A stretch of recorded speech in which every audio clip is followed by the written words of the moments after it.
And we are live. What's good, y'all? It's your man, DL Saint. How y'all doing? Welcome, welcome, welcome. It's Saturday, y'all. It's Saturday. Time for the news roundup. How y'all feeling? Hope all is well out there. My bad. I got the um. Welcome to I Really Want to Know podcast, man. The weekend news roundup edition. Where we just kind of look at the news a little bit. We see what we see, talk about what we're gonna talk about, and yeah, there's plenty of news out there, y'all. Plenty of stuff. I hope you're having a good Saturday. I hope your Cinco de Mayo yesterday was good. I went out, went to my normal spot, did some people watching, didn't do any dancing, just kind of hanging out, checking it out, and networking. Met a fellow paratrooper, retired officer. Shout out to your brother Tracy. Good to meet you. A brother who's out there, and man, you talk about leading from the front. Just everyone needs to follow this man's example. Definitely going to get him on the show at some point. I actually want to hopefully that'll be one of my first interviews that I do outside, out there in no man's land. You guys know I want to do at least 4 interviews a year. They won't be live. We'll do them. There'll be a little bit of editing in there, but not much. But, just having good free form conversations outside of this environment. I want to get out in the real world and, just kind of show everyone what people are doing out here in Tampa, in Miami, in New York, and Dallas, and LA, and every place in between. You know what I mean? Just want to get out there and I really want to know what's going on. So be looking for that. And shout out to you, brother Trey, as well for plugging me in with brother Tracy, man. It's always good networking. People, I'm telling you, get your networking skills up. Get your networking skills up. That's what it's all about, y'all. That is what it's all about. Networking. Can't go wrong. You know what I mean? I don't know what to say about that. You know what I mean? Don't know what else to say about it. But yeah, let's just get into the news. So many stories out there. We're gonna start on a low point, man, with some heavy stuff, man. We want to talk about. I mean, here recently in the States, so America's a violent place, but lately, the violence has just been ridiculous. It's no other way to put it. A lot of deletions going on. There's a lot of people out there with mental struggles. And they're going out there and they're hurting people, bro. So I found a chart that tracks these events. And we're just gonna glance over it and look at the numbers. We're not gonna look in detail into these individual events, but just to see what's going on. I mean, overall, the vast majority of America is extremely safe. But we have these pockets. Normally, these pockets are around like the bigger cities. And just a lot of violence. Sometimes it takes place in cities that are in rural areas, but like generally speaking, it's where all the folks are. A lot of violence out there, guys. A lot of violence. So let's get into it. I'll show you what I'm talking about. That's right here. I don't know if you guys can see it. I might have to make it a full screen. I think that's better. Let me see if I can make this a little bit bigger. Yeah, there you go. So this is mass shootings in 2023. Remember, we're only 5 months into the year, and this breaks down the number of victims, the number of people deleted, the number of subjects injured. It's and I think it even has breakdowns of what actually happened. It has interactive maps and everything on it. So, and it's they have incident numbers, and it tells you what states, what city, gives you addresses. So I just wanted to focus on the number of people injured and the number of people deleted. And I mean, as you can see, May 6th, which is today, in the early morning hours, I would imagine, in Ohio, in Columbus, which, hey, I grew up in Ohio. Columbus ain't no joke either. Cincinnati, Columbus, Dayton, it's all bad. There was a shooting. 3 people were injured. One was deleted. Mississippi, May 5th, yesterday, there was two and two. 2 people injured, 2 people deleted. Mississippi and Vicksburg, 4 people injured. Again, May 5th, 5 people injured, 1 deleted. Um, Ocean Springs, Mississippi. There's another one, Illinois and Chicago. 4 people injured, no one deleted. These numbers, I mean, you look at these numbers, 5, you go down here, April 30th in Lafayette, Louisiana, 5 people, 1 deleted. 4. This is in Nevada. You got 4 in Kentucky. In Paducah, you got 4 in Nevada. You get in Georgia, in Athens, you have 3 with 1 being deleted. You have in Bryan, Texas, 4. You have a case here in California, in Mojave, out in the desert, 4 people deleted. So when you look at these numbers, right? So when you have this, here's one in Oklahoma, April 30th, you had 6 people deleted, no one injured. So it's just 6 people deleted. That's insane. So these numbers, so when you look at this 4 and 1, that was really 5 people who were hurt, 4 injured, 1 deleted. So, this is all this year, this the past couple months. Here's one here in South Carolina and Columbia, 9 people injured. No one was deleted. Thank goodness. 11 people here in Texas, Jasper, Texas, 11 people were injured, shot up. No one was deleted. Thank goodness. And then it tells you arrest, suspects and arrest and all that kind of stuff, which is a lot of zeros and ones over there. I mean, this is just April, from April 23rd until today. So what's that, 7 days? 7, maybe 10 days, April 23rd until the 6th. So yeah, 7 or 8 days. This is just a long week. And my math is off because I forget how many days were in last month. I don't know if it was 30 or 31, but this is where we are right now, people. I mean, it's definitely a problem. We're talking about this, the politicians want to, talk and make this noise, but we definitely have a problem. We absolutely have a problem. Some of the places I mentioned, and just looking at this report, some of the places, I mean, they weren't even in big cities. You're like small towns, small and mid-sized town. Like Oklahoma City is not a big town. Here's one, 3 wounded, 1 deleted. Oklahoma City, that was April 30th. So yeah, that's crazy.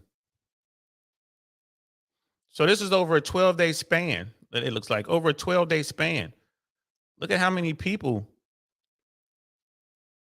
are getting hurt, getting chopped up. I don't even know where Ocean Springs, Mississippi is, but I know how them boys get down in the South. So I wanted to start. I'm gonna put this in the chat so you guys can see it. You want to find, if you guys want to pull this up and just kind of go through it on your own. Here it is. It's right there. Yeah, man, we're living in really, really tough time. Like, this is crazy. This is crazy. Something needs to be done. What we're gonna do about it, I don't know. Politicians want to remove all guns. That's impossible to do. They want to make more laws, making ownership of firearms and stuff like that more restrictive. Okay, you can do that, but there's still more guns out there, and all you're gonna do is make it more valuable for those people to get into that business and actually sell them. You're just gonna add, push the value up of these weapons. I mean, you can do it.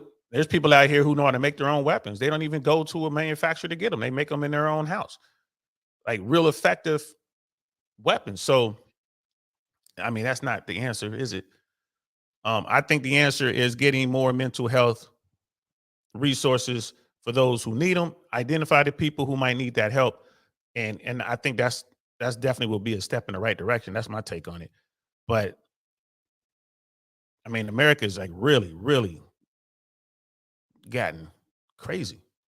There's no other way to put it. Crazy. So there's the mass shooting link in there. If you guys want to look at the numbers yourself, it's right there. So let's get into the news part. I found a story last night. I came home. I guess this is out on the West Coast. CHP, California Highway Patrol investigation recovers $50 million in stolen goods. I initially thought, well, this is just them going out there and catching somebody or a group of people who was going into Walmarts and the Targets or whatever and taking goods under a certain amount. Because in California, if you shoplift under a certain amount, the police won't do anything. They won't come after you. So you can go in there and basically do all of you can probably hit 4 or 5 stores and do all of your shopping for the month. And the police won't come after you. Now, if the police are there when you're doing it, of course, they're going to stop you. But if you get out of the store with the stuff, that's it. They're not going to come investigate the crime. And especially if it's under a certain dollar amount, I want to say $5,000. If you take $5,000 or less in merchandise, they're not going to come after you, which is a lot of money. That's a lot of money. So I thought maybe they caught some team or group that went out and was just kind of organized and they did this and had stocked up. No, they didn't do that. This was like a whole nother thing going on here. And let's check this out, guys. This was eye-opening. Operation Overloaded. We got the head of the snake. A year-long investigation by the California Highway Patrol recovered $50 million worth of stolen merchandise, $5 million yesterday alone. There's really no rhyme or reason to who they're targeting. It's just if there's an opportunity, they were taking it. Entire semis full of your orders hijacked across the state of California. Major retailers also among the victims. The 40-plus suspects now facing felony charges are believed to be responsible for stealing 5 to 7 cargo loads each and every week.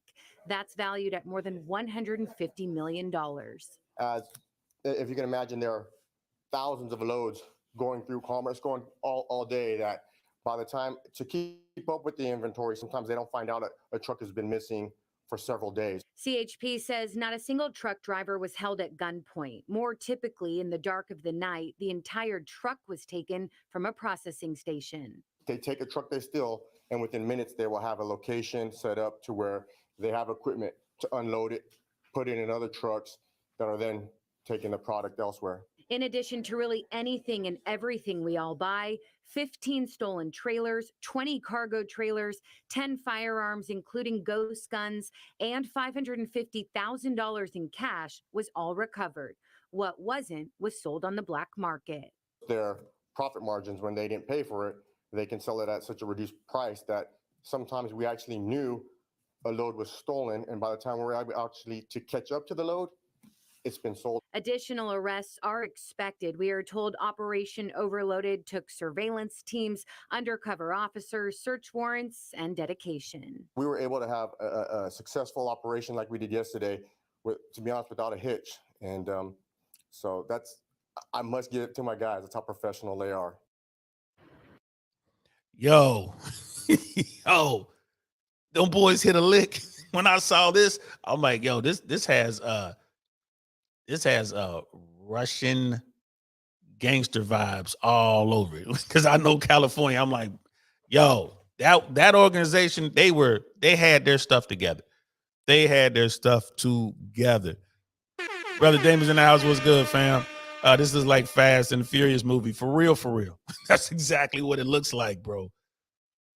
These individuals had it together.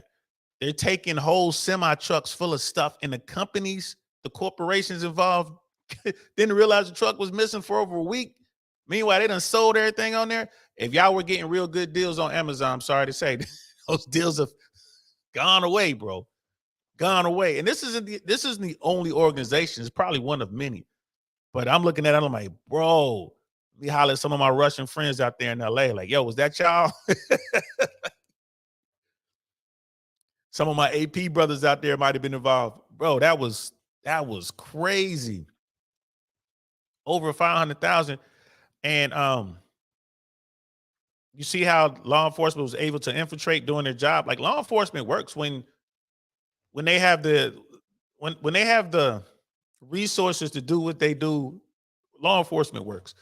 That's CHP, bro. That's California Highway Patrol that did that. That wasn't LAPD. That wasn't like the state enforcement agencies. Nah, man, that was, well, I guess CHP is California Highway Patrol is the state enforcement agency because their jurisdiction is like around all the highways. So I guess they are.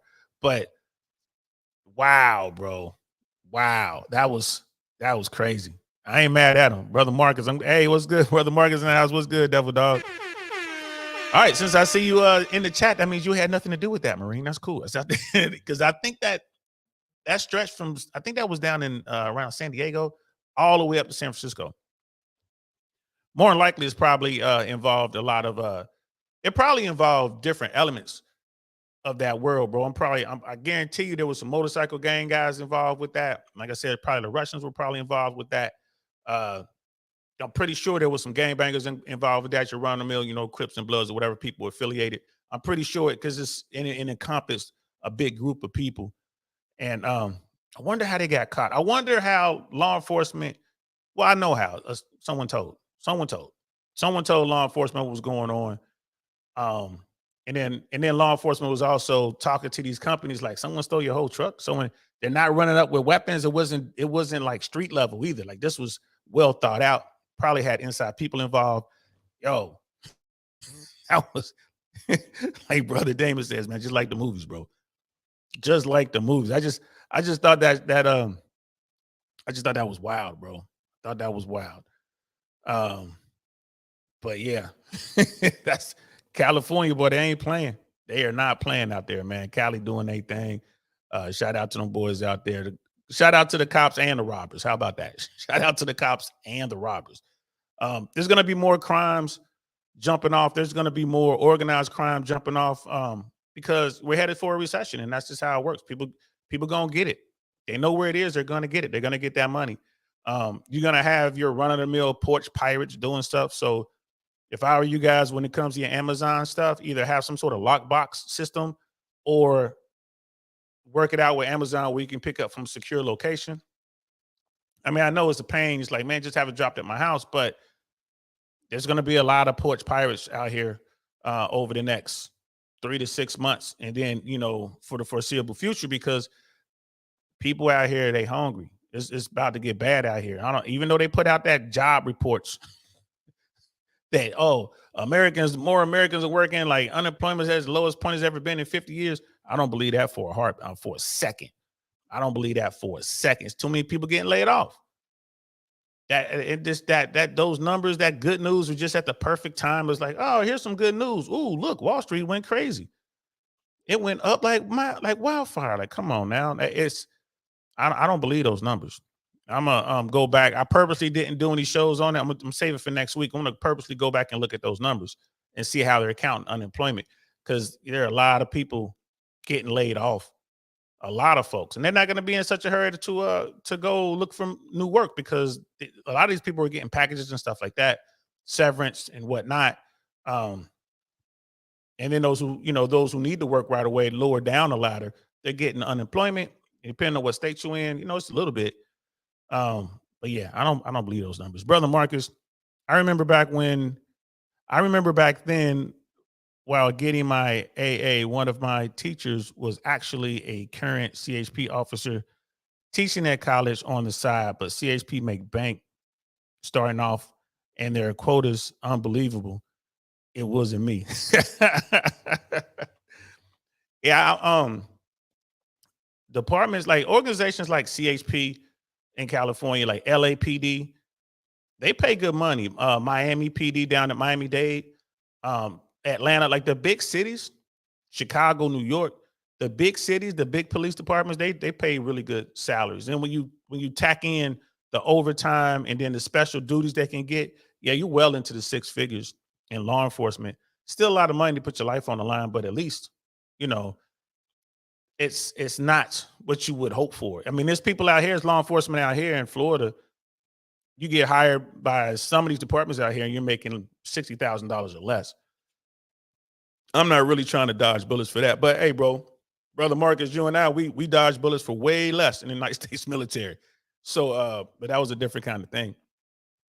But yeah, if you're going to get into law enforcement, LAPD, CHP, like get there and then continue your education, like go and get your degree. And once you get there, you can apply for most of the federal agencies, FBI, FBI, ATF, Secret Service, all that kind of, I guess, Homeland Security now, HSI. That's what Myron Gaines did. Shout out to him. most of those federal law enforcement agencies require that you have like college degree or equivalent experience, which means you could maybe get an associate's and then have 2 years of law enforcement experience with one of those bigger departments. You might be able to get in. I don't know much about that. That's outside my wheelhouse. But yeah, man, they're making some money. Law enforcement is making some money, but again, you got to weigh it out. I mean, you can get hurt. You can get mangled real bad. Shout out to brother Nathan Daly. He has a YouTube channel. He's former Atlanta Police Department, Atlanta PD, and he got hurt. He got dragged in the cars on film. Now he was drugged while trying to apprehend somebody or something like that, and really tough situation for him. I mean, like he almost lost his life. But shout out to that brother, because from what I can gather, he was a really good cop and he really enjoyed what he was doing. But it's dangerous. And go check him out, the real Nathan Danley on YouTube. I really enjoy his perspective, man. He's a real cool, down to earth guy. Don't mess with him though. Don't come at him. Don't come at him sideways because he'll deal with you. He will deal with you. Shout out to 6 Footer. Like you know better, don't you? I bet you leave that guy alone from now on. Don't mess with him. Don't mess with him. And if you want to know what I'm talking about, you got to go over to his YouTube page. Type in Nathan Daly and 6 Footer. Type that in there. Oh boy, that was something. That was something. That's a little bit of YouTube beef out there. Somebody came for the smoke and they got it. And they got the smoke. They got what they was looking for. And they went away. So shout out to brother Nathan. Let's see. Brother Marcus, Border Patrol is another great starting type of Homeland Security slant law enforcement. They are giving out 15 to 20,000 starting bonuses. Wow, I didn't know that. Yeah, Border Patrol, that's a tough one too. Like, if you're gonna get into law enforcement, I don't know, maybe you want to start at the federal level if you can. And these are the kind of questions definitely, I would ask Myron Gaines, like, because that's what he did. He was in that field. And a lot of people do ask me, but hey, for anyone out here that's listening to me now, you're thinking about a career in law enforcement. If you have any questions, hit me up on Instagram or, send a chat here now and let me know and I'll ask Myron for you. It's, no problem. I'll just hit him up like, hey, bro. And but give me very specific questions. I'll ask him and see what he says, get his opinion on that sort of thing. If in fact you're looking to get into law enforcement. I've never even considered it seriously, getting into law enforcement. Once when I was, once I was in Cincinnati, just carrying this was before the FAA. I thought about it because every year Cincinnati had a big push to hire, local, like every city. They're looking, we're hiring, And I thought about it. One of my buddies from high school actually did become law enforcement and did really well. I think he's retired now. Shout out to you. What's up, Petey? Shout out to you, bro. And he actually was one of the very few law enforcement officials in Cincinnati who had to use his weapon. I guess he came across a guy who was committing some sort of crime. I want to say it was an armed robbery. Petey showed up. Dude came out. Petey had to deal with him. So you hate to have to deal with that. But from what I understand, most police officers never fire their weapons. I mean, it's very rare. Even though we see all this stuff on TV, that the average police officer never fires their weapon. In a line of duty. Hell, the average police officer don't even fire their weapon at the range. Y'all need to go to the range more, cops. Y'all should be at the range more than me. All right. That's all I'm saying. And I'm not even in the range crazy like that these days, but y'all should be at the range more than me. Doesn't make sense. It doesn't make sense. So let's move on to the next story. Let's see. What do we got here? Oh yeah, we got some strange news. Let's look into some strange news stories. And this is from NPR, National Public Radio. Let's see. In Europe, a Spanish athlete spent 500 days alone in a cave for science. Why would you want to do that? She must have been really mad at her boyfriend. New York City is waging a war against rats. I know that's been out there for a while. The rats are winning. I can tell you that right now. The rats are winning. Rare fireball flew over Maine. Now there's a $25,000 reward for pieces of the space rock. Hey, y'all, get up to Maine. Go looking for some space rock. That, so that's funny. So I normally wear a chain. It's just a chain with this little bitty, this random looking thing at the end. It's not even like real gold or anything like that, but it's like a little, it's a space rock. It's a piece of an asteroid. It was authenticated and all that. At least that's what they told me. I think I paid like, I don't know, $30 for it, 40. I don't know what I paid for it. But it's just a space rock. I wear it, and it's a conversation starter. I could put the space rock on the end of a really like nice chain. I could do that, but I don't. I just wear the little whatever. But yeah, go up to Maine, guys. Find you some space rock and make some money. Let's see. Oh, here's one. Police came to pull a Jeep out of the lake. They found a woman inside alive. We got to read this. We got to read this. How does this work? The police, this is April 11th, 2023. Police came to pull a Jeep out of a lake. They found a woman inside alive. Looks like in this picture, looks like that's the Jeep right there. So if that's the Jeep right there, okay, she got some air. She got some air. It started with a call from fishermen who said they saw what looked to be a black Jeep virtually submerged in a large lake in Marion County, Texas. Not until later, after a tow truck came, did anyone realize someone was in the vehicle and they were still alive. Wow. We do not know how long the Jeep was in the water. Captain Chuck Rogers, Chuck, and investigators at the Marion County Sheriff's Office told NPR.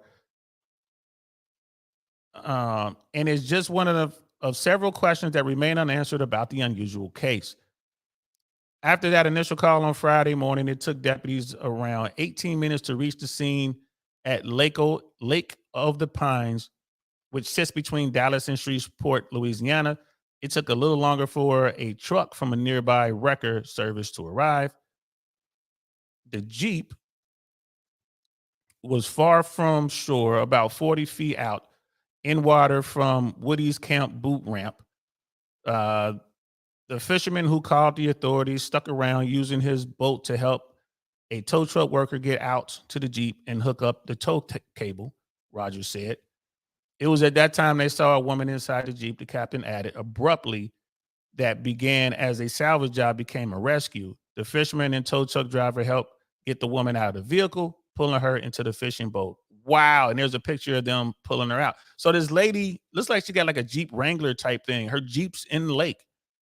The hood sticking out. Her Jeep's in the lake. Y'all can see her right there, right? Fisherman's out there. Hey, man, looks like it's a Jeep out here. Call the police. They call the police. Police like, all right, Jeep. Okay, we'll be out there directly. They get out there. We have no idea how long all this took, right? The guy's just hanging around bored. Oh, I'll help you. Help the tow truck guy. When he finally gets out there, help the tow truck guy, try to link up whatever he needs to link up to pull his Jeep out. They look inside and there's a lady in there. Wow. That's crazy, yo. That's crazy. Deputies called an ambulance, and in the meantime, the woman was put in the car to keep her warm. She was later taken to the hospital. I wonder, those people in the picture had on a lot of clothes. I can't believe she didn't get like hypothermic sitting in the water that long. The woman's identity has not been released. During the incident, it was determined the woman was listed as a missing person from the Longview, Texas Police Department. She had been reported missing hours earlier at 12:35 a.m. on Friday. Police in Longview, a town some 24 miles south by southwest of the lake, told NPR. Longview police said they couldn't share any more details about the woman or the circumstances that might have led to her predicament. Yeah, wow. All right. Given the details in the case, we are unable to release any information at this time. And that's from Melissa Dobbs, records administrator at the Longview Police Department. As for how the Jeep came to be in the lake, the Sheriff's Department says it hasn't turned up anything suspicious about the incident. The boat ramp the vehicle apparently used to drive into the lake sits after a severe curve from a long and rough straight rural road. All right, so it's kind of there. You got this long, rough, windy road, and then bam, you're on this boat ramp. So maybe she was driving and hit that boat ramp, and boom, she's in the water. There was nothing uncovered during the investigation to suggest that the case is anything more than an accident, Rogers said. So, okay. That's a weird one. That's a weird story. Brother Mandrell's in the house. What's good, fam? So some lady was found in her Jeep, which was pretty much submerged in a lake. Okay. And this lady was reported missing in her town around 12:35 a.m., I guess the previous day or earlier that morning. And she's in her Jeep in the lake, I guess 24 miles away from where this lake is. They pull her out. They being a guy who just happened to be fishing, who called in the Jeep to law enforcement, and then the tow truck salvage guy. They pull this woman out once they discover she's in there, and everything is hush hush. No one wants to talk about why she was reported missing. Looks like she just was driving down this rough road, and you can see it here. This is the road they were talking about. This rough road turns into this boat ramp. She drives down the ramp. Maybe not real. Maybe she was driving at night. There's no lights. She couldn't tell. She didn't know where she was. Maybe she didn't have her GPS on. This is me speculating. She drives in there, boom, hits the water, and just sits there. I don't, again, I can't believe she didn't get hypothermia, because this was a time of year. I mean, it's probably cold out there. Wow. That's just something right there, guys. Head scratcher. That's a head scratcher right there. Like that's why they call it, strange news. That was a strange news article right there. Strange news article right there. Wow.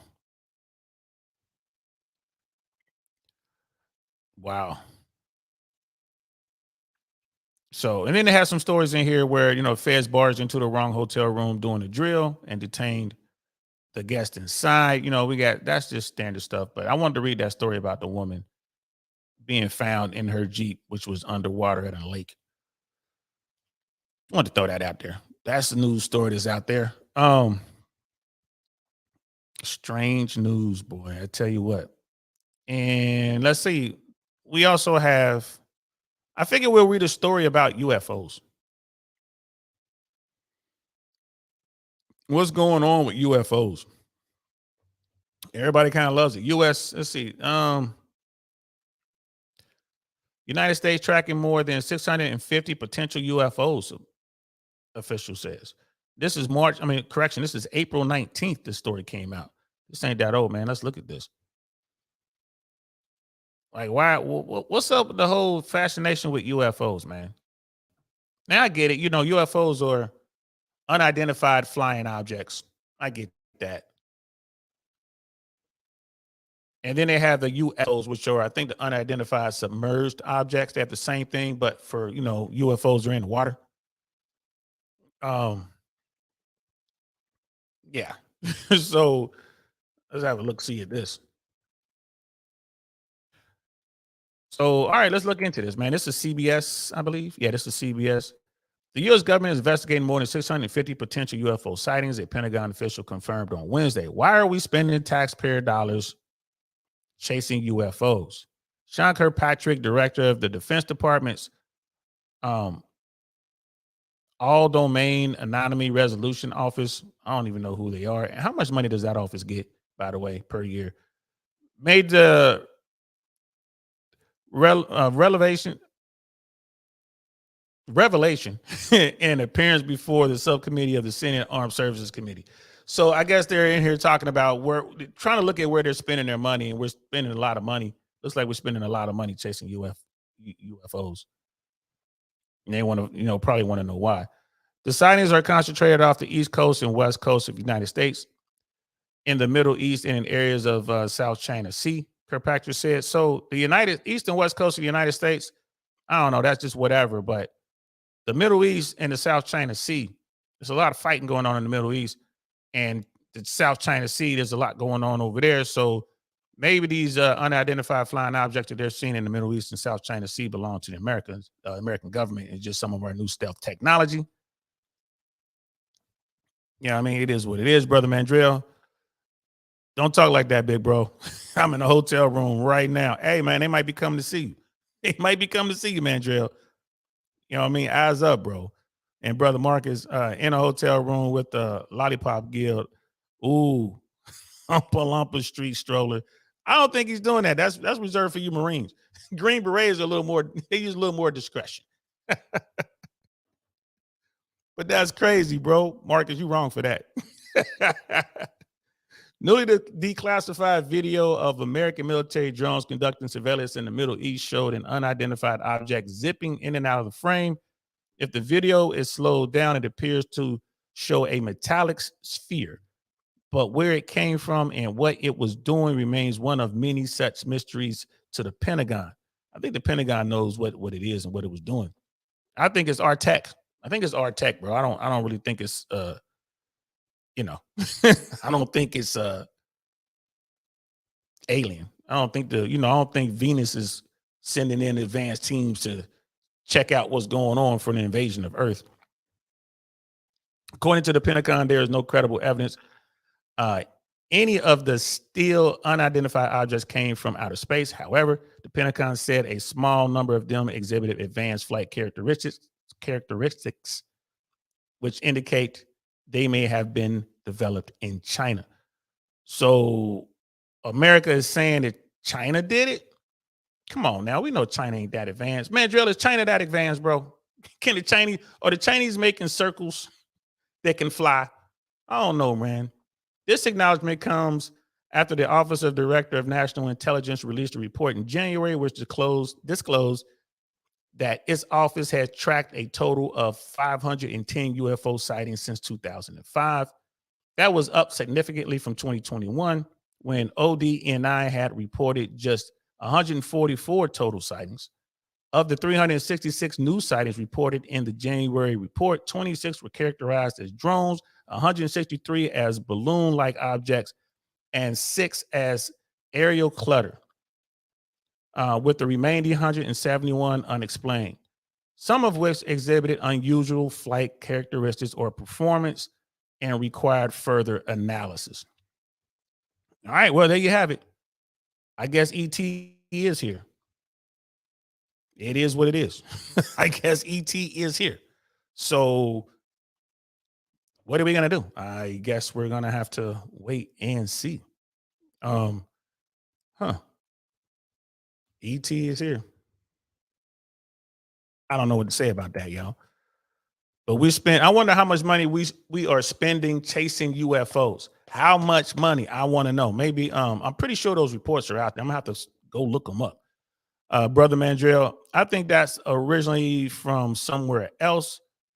Now we've reverse engineered it. Yeah, so we actually caught ET, looked at their tech, reverse engineered it, and now we've used that tech. I don't know. Does China have a base on the moon? Maybe China has a base on the moon and they found an old alien airport up there or something. Just, you know what I mean? Just get their drones up there, breaking it down and reverse engineering that stuff and come in here. I don't know, man. I guess when America and China finally fights, we're going to see all that tech come out there. We're going to see what it is. We're going to see what it is. Wow. I'm trying to find one other story. I want to say that Beetlejuice, the star, is about to go supernova. I'm seeing if we can find that. If I can find that, we'll jump on it. Because I was seeing some stuff on YouTube, but I haven't seen it. It's 2021. Apparently, Betelgeuse, which is one of the brightest stars you can see in the constellation Orion, it's a red star. Apparently, Betelgeuse is coming to the end of his life and is going to explode. But Betelgeuse is like, I don't know, 15,000 light years or something like that, over 700 light years away. You know what I mean? And we were talking about China. Man, Jill says nothing. It's like, yeah, China they've got nothing. Brother Doug, ET has been here since the Eisenhower, according to William Cooper, author of Beheld the Pale White Horse. Or yeah, I never read that book, but I've heard of it. So yeah, I'm not seeing anything about it. I saw there's some YouTube channels that are talking about it. They're talking about Beetlejuice is going to is going to go supernova. And when that happens, it might turn into a black hole. And they were saying, well, could it be any negative effects for us here on Earth? Oh man, let me see if I can. Now I gotta go to YouTube. Now that I start talking about it, now I gotta show y'all what I'm talking about. I gotta show y'all what I'm talking about, man. This is crazy. So let me see. Let me see. I can find this. Sorry, guys. You know I can't talk and type at the same time. If I can find this, I'm gonna bring it up. So here's one here. Scientists witness planet gets swallowed up by star for the first time. That could suck. That could suck. NASA is worried supernova. Okay, here's one. This is Voyager. Let me play this. We'll play just a little bit of this, and what that could mean. I know that like a pulsar could be really bad for planet Earth. And a star going supernova that's too close to us could be really bad, but I'm not sure what's going to happen with this. Let's pull this up real quick, and this will be the last story we cover today. Like I said, I didn't want to really get into the weeds on what was going on with the whole shooting thing. I mean, I just don't want to ruin the day, man, because it's so sad to hear who's being deleted and why. Maybe next week we'll do it. Maybe I'll delve into a couple stories, but I didn't want to get too heavy today. I was in a good mood, bro. Just didn't want to mess up my mood. But we could talk about this star blowing up and see how it affects us. So, yeah, let's check this out. Let's play this video. Are you ready for what's about to come? Betelgeuse, the red supergiant star that is closest to Earth, started dimming substantially in recent years, which caused excitement and fear all around the world. Some people thought the major event was about to happen because of the random dimming which typically happens before a supernova event. However, Betelgeuse has not yet erupted. Since then, this prominent star in Orion, Hunter's constellation, has recovered brightness, dimmed, brightened, and appears to be now transitioning back to a less active condition. Betelgeuse is surely nearing the end of its lifespan, and it has scientists worried about just how big of an explosion it will let off once it finally decides to end it all.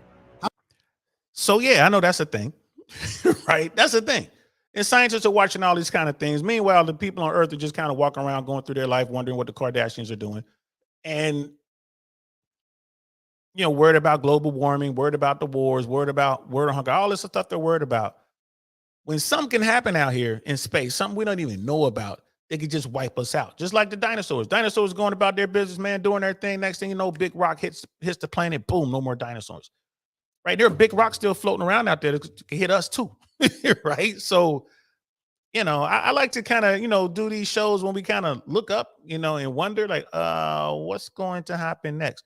So Betelgeuse, you can see it's huge. And when I saw this, I was like, again, Betelgeuse is so far away. It will be thousands of years, I think, or at least hundreds of years before. Like Betelgeuse could be right now. It explodes right now. We wouldn't see it for hundreds of years. And I mean, we wouldn't know the effects of it for hundreds of years. Isn't that crazy how that works? Because we're looking back in time. What we can see was because it takes, light travels as fast as it travels. It still takes light years for us to see stuff. So we're just constantly looking back in time. Even when we look at the sun, you're looking back in time. I think it's 7 or 8 minutes. You're looking back in time. So if the sun were to blow up, we wouldn't know for 8 minutes. I think it is. Someone out there check my math. How close are we to seeing Betelgeuse undergo a supernova? And is its explosion going to take Earth with it? Let's find out in this episode of Voyager. Orion is one of the most recognizable constellations in And shout out to Voyager. Go over there and subscribe. the Southern Cross. It has two first-magnitude stars, Rigel and Betelgeuse, officially known as Beta and Alpha Orionis, and is both brighter and bigger than the Bear and the Cross. Astronomers have determined, after examining data from NASA's Hubble Space Telescope and a number of other observatories, that the bright red supergiant star Betelgeuse physically blew its top in 2019. Betelgeuse created a massive surface mass ejection, SME, and lost a significant portion of its visible surface. This is a behavior in a star that has never before been observed. A coronal mass ejection, CME, which occurs frequently on our sun, is a process wherein a portion of the sun's flimsy outer atmosphere, the corona, is blown away. Yo, and when that happens to our sun, you get those solar flares and stuff like that. It really affects this planet. If it messes up all of the satellites we have up there, it messes up all of our tech. And a lot of times they do a good job of tracking it, but the sun is unpredictable. So a lot of people, especially military types, we talk about this. Military guys need to learn how to do proper land navigation. But now everyone's based everything on GPS. So if GPS goes down, which can happen with a nasty solar flare, GPS can go down. It could fry those satellites up there. Then what? You're in the middle of a mission, boom, our GPS doesn't work. What do we do now? Pull up a map and you pull out your old compass and square and you figure out where you are. Brother Damon, thank you, brother. 8 minutes. Thank you. Thank you. Thank you. Thank you. It takes like 8 minutes to get from the sun to here. Appreciate that, bro. I knew I was close. So they're worried about Betelgeuse blowing up, going supernova. So let's skip ahead a little bit and see what happens. If our present hypotheses are correct, it will supernova erupt and eventually become a neutron star or more likely a black hole. Is the Earth in danger from Betelgeuse? Undoubtedly, a supernova outburst that occurred within a few tens of light years of Earth would have the worst effects. When a supernova explodes, it can produce light equivalent to a whole galaxy. So if one of our close neighbors like Alpha Centauri decided to act in this way, we couldn't ignore it. It wouldn't matter if it shone as brightly as the moon, because it would be bathing us in a radiation of all kinds, but it would. Since 1604, we have not observed a supernova in our galaxy. Nevertheless, in 1987, one erupted in the Large Cloud of Magellan, with effects that were plainly discernible even at a distance of 169,000 light-years, although there was no risk. 169,000 light years, and we could see that would be a problem. Yo, it's like, although there was no risk, man, you know how far that is? Man, that's crazy. It is fortunate that the large cloud is so far away. The danger zone around a typical supernova is an interesting concept to work with. What would occur if a supernova exploded nearby? Supernovae are not the largest explosions in the universe, and they appear nearly insignificant in comparison to gamma-ray bursters. But that is a very different matter. Supernovas are bad news. They have the power to destroy biospheres and cover worlds with lethal radiation. The ozone layer of a planet can be destroyed by a particular kind of supernova years after the explosion, according to a recent study which adds a new potential danger. Giant stars can briefly attain some of the highest luminosities in the universe when they explode in large explosions known as supernovas. The brightness from hundreds of billions of stars combined can be eclipsed by a single supernova. Will Earth be... See, that's crazy. And like with this depiction here, when Betelgeuse does go supernova, we'll be able to see it with the naked eye. It's gonna light up for a while. It's gonna be bright. And then all of the doom and gloomers and flat earthers are gonna be saying what they're saying. But it's gonna be a problem. Hopefully we won't get wrecked in the process. Brother Mangel, I still have my maps and my compass. Yes, sir. I got mine too. I had to buy some new ones. I still got mine too, bro. I'm ready, man. I'm ready. I could get my exit strategy here in America is simple and plain. If I don't have a vehicle, I could get to where I need to go, get myself on a boat and, and get up out of here with my family and all of our gear. Got a plan. I got a plan, bro. Primaries in Miami, secondaries Fort Lauderdale. And then if push came to shove, worst case scenario, we got some friends with some airplanes. And I still got, you know what I mean? Might have to get a couple parachutes out just in case we need to be dropped off somewhere safe. So that's why I'm always talking to my daughter about being airborne. Like, yeah, one day you might get your knees in the breeze, baby. So just be ready. You know, your daddy's airborne. That means you airborne too. One day, don't be surprised. You might have to get your knees in the breeze. And she just looks at me and calls me crazy and runs away. So, but if a supernova occurs too close to planet Earth, man, there's no escaping. It doesn't matter. It's a wrap. It's just a matter of time. I wonder if the government knew that we were facing an extinction level event, would they tell us? Would they ever tell us? Even it's one of those things like it doesn't matter. You can't burrow into the earth. You can't go into the Marianas Trench. And there's no way to avoid this thing. Every living thing, like 98% of everything living on this planet is going to be wiped out. Would they tell us? You think they would tell us? I would hope they would tell us. I don't want to just be walking around looking at that. Man, that's supernova, man. It's getting brighter and brighter. Right? And of course, we got YouTube. So it'll be crazy. You know, rumors flying around. It would be crazy. Oh man. So Brother Dane was like, nope, they wouldn't tell us. He wouldn't tell us. YouTube would have to tell us. It'll be whistleblowers and scientists breaking away saying, no, or you know what I mean? And people just disappeared. People getting disappeared left and right. Man, they should tell us. Something like that happens and the world's about to come to an end. They should tell us and just let it go the way it go. Let people get their last hurrah in there. They should just tell us. You know, it's going to be crazy. Yeah, it is. Yeah, it is. It's happening one day, though. And Brother Mandrill says, they're not going to say anything at all.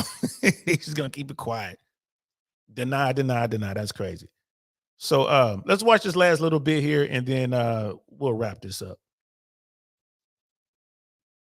Destroyed by a Betelgeuse supernova, the star will be the second brightest object in our sky after the sun when it goes supernova, despite being over Betelgeuse light years away from us.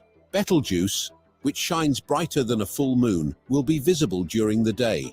It will be so dazzling for a few weeks at the height of the explosion that shadows will be cast even in the dead of darkness. Despite its terrifying brilliance, a supernova's visible light emission only makes up a very small amount of its total energy production. Furthermore, while exposure to high levels of visible light may result in blindness, it doesn't generally have many other detrimental impacts.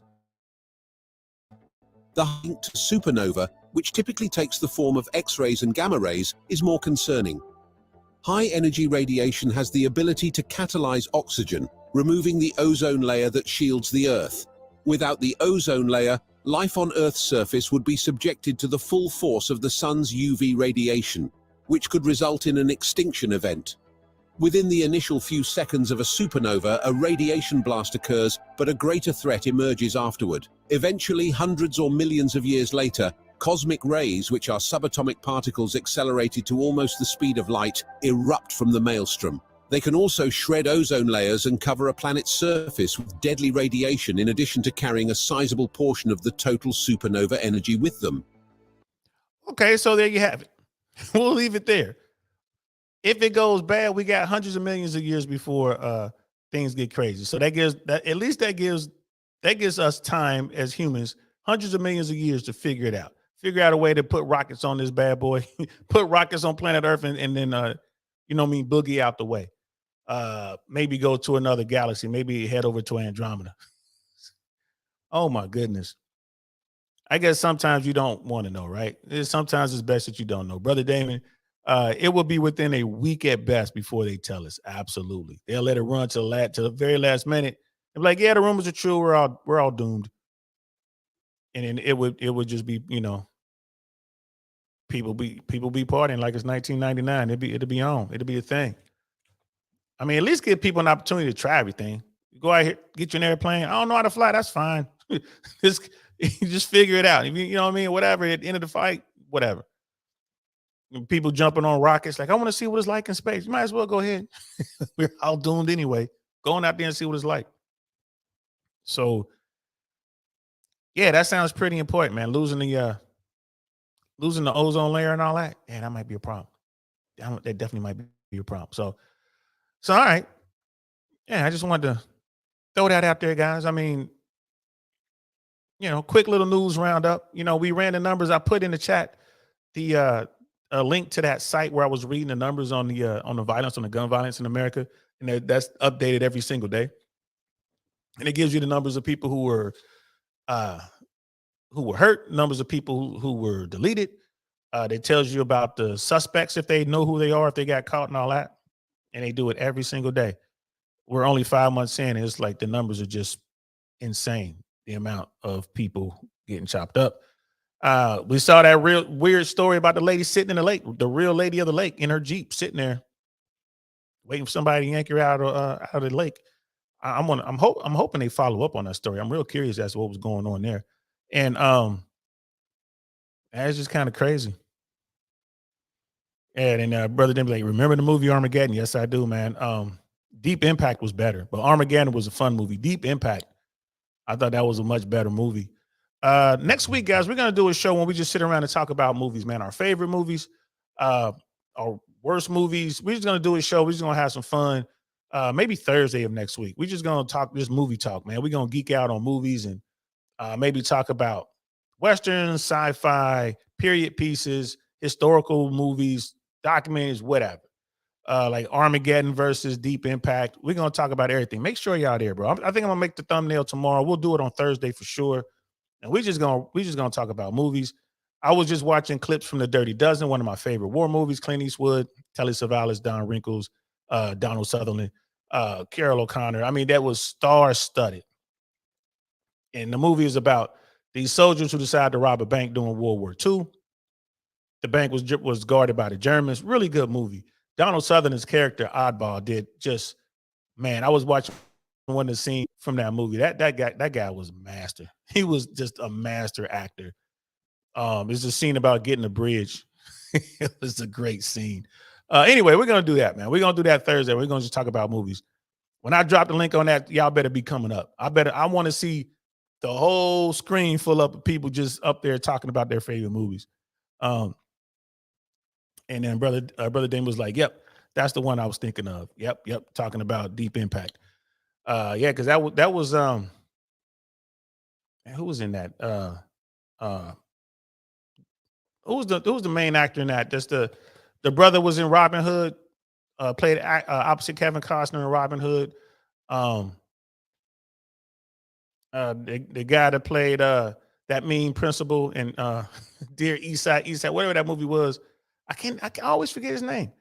I don't know why. Morgan Freeman. Thank you, bro. Thank you, brother Damon. Yeah, Morgan Freeman. Morgan Freeman's a pilot. He had his own jet. So when he would fly around for movies and stuff, he would fly himself. I was air traffic controller. I'm talking. Controllers would be like, "Yo, this is Morgan Freeman," and we'd put it on speaker. And yeah, as soon as he starts talking, like, "Yep, that's Morgan Freeman." Clint Eastwood was a pilot. I'll do a show about that, man. Patrick Swayze was a pilot. Tom Cruise, Angelina Jolie. Who else? I know I'm forgetting somebody. Clint Eastwood, Harrison Ford, all pilots. Most of them flying in Southern California. Bill Burr. I've talked to almost all of them. I don't think I've spoken to Bill Burr. Maybe. While controlling them, maybe. But yeah, all those people were, all those actors, those A-list celebrities, man. All of them, most of them become pilots, man. It's kind of crazy. But all right, that's it. We're done. This is that's it. That's the show, guys. I hope you guys enjoyed it. It was fun. Wonderful 34s in the house. What's good, fam? Brother Damon, Ken Griffey Jr. is a pilot. I did not know that, bro. Word? I did not know that. I know Michael Dorn. That's the guy who plays Worf on Star Trek. He's a pilot. He had his own Saber jet, which is a Korean era fighter jet. And he also has Saber liners, which are like a business jet, like a private PJ, like the kids call them PJs. It's a business jet. He flew both of those. Wow, I didn't know Ken Griffey Jr. was a pilot. I didn't know that. 104 man. Good to see you. Always good to see you, bro. We're just wrapping up here, man. We just did a quick little news review. That CHP story was just the best story. That's my favorite story. How the CHP busted up that retail ring that was had all that stolen merchandise, over $500,000 in cash, and what was it, $50 million in merchandise, or was it more? Or was it 500 million? I can't remember. It was. Go check it out. Check it out. It was CHP out there doing their thing, and so are the bad guys. They're playing cops and robbers for real out there in California. Brother Damon, he was the Pivot podcast and stated that he owns a plane also. Yeah, most pilots own, especially if you got money like that. Most pilots own multiple airplanes. I did not know that. The Pivot podcast. I don't think I've ever seen that either. I'm gonna check that out. He stated that, right? So he's a pilot. That's cool. Shout out to him. It's always good to see brothers out there flying. It's always good. So that's it, guys. We're done. I hope y'all enjoyed that. Just real quick show, man. We'll talk about a little bit of news. Next week, I'm gonna be a little more serious with the news. We'll have like 2 or 3 real serious news stories, and then we'll end it with something strange, like we always do. Some little weird news story. We'll end it with that. But yeah, next week I'll be a little more serious because I want to talk about what's going on with the financial sector and what's going on with Wall Street and the banks and what's going on with the Fed and Treasury. So we're gonna do a couple of those stories next week. Thursday, we're gonna geek out on movies, guys. Make sure it's 6 p.m. Eastern Standard Time. We're gonna talk about movies. I'm gonna see if I can get my guy Ty Barnett to join us, so we'll just have a bunch of fun. Make sure y'all show up for that. Make sure y'all show up. And like I said, I'm gonna drop the link for that show. Make sure y'all on the link. Come up and just talk about crazy stuff because everyone loves movies, bro. Everyone loves movies, man. So that's it. I'm done. I'm about to go out and do. There's a Cinco de Mayo celebration going on today. Yeah, on the 6th of May. 6 de Mayo. I don't know why they're doing that, but big old outdoor event. I'm gonna go. I'm gonna catch up with some people that I know. We're gonna go check it out. I will definitely report to you guys on what it was like and how it was. Even I think it was Dusto, Scam Likely was telling me about it. And then a bunch of other people told me about it. So I'm gonna go over there and check that out. I hope you guys have a great Saturday, man. Tell your family you love them. Hug your kids, hug your parents, hug your loved ones, because everyone needs to know. I mean, they know it, but doesn't it feel good when they tell you that they love you? I tell my daughter I love her all the time. She has no doubt in her mind. She knows one thing about her dad. Her dad loves her. So make sure your kids hear it. Make sure your parents hear it. Make sure those people you care about hear that. They need to know that you do love them. All right. I'm done. I'm DL Saint. This is the DL Saint I Really Want to Know podcast, the weekly news roundup edition. I'll see y'all tomorrow, 2 p.m. We're going to be doing Tech Sunday. We're going to be talking battlefield tech. We're going to talk about the changing battlefield. Hopefully I can get Brother Mandrell or Brother Marcus to chime in and just let you know how tech is taking over the battlefield, but no one will ever replace the soldier with his weapon on the battlefield, right? There's no way to remove boots on the ground, at least not yet. So we're going to talk about that tomorrow. Till then, y'all be easy. I'm DL Saint. This is DL Saint I Really Want to Know podcast. I'm going to holler at y'all later. Peace.